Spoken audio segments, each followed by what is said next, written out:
They talk about public health and all the lives and how many more people are going to have, AIDS and HIV.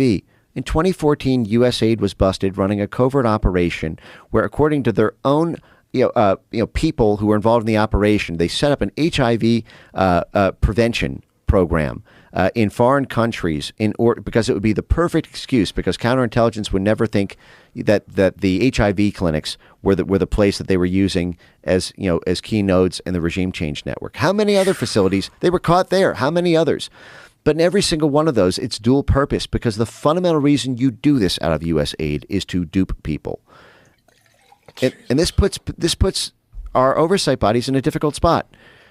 Let's just say we're funding transgender dance festivals in some country because turns out they really dislike a government that we consider authoritarian.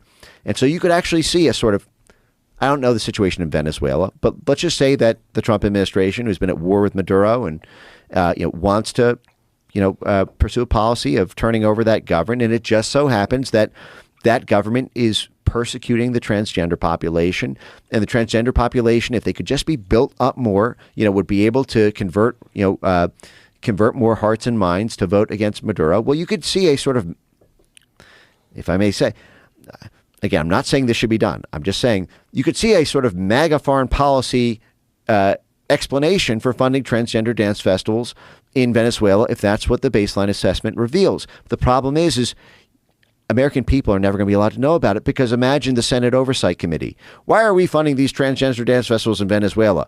Oh, actually, because we're running a lie there. By the way, everyone in Venezuela can watch this live hearing. The whole thing is actually a carefully constructed lie, because we're cynically exploiting the transgender people to serve as battering rams against the head of state we want to overthrow, but we have not declared that publicly. I mean, we're back to plausible deniability. Jesus.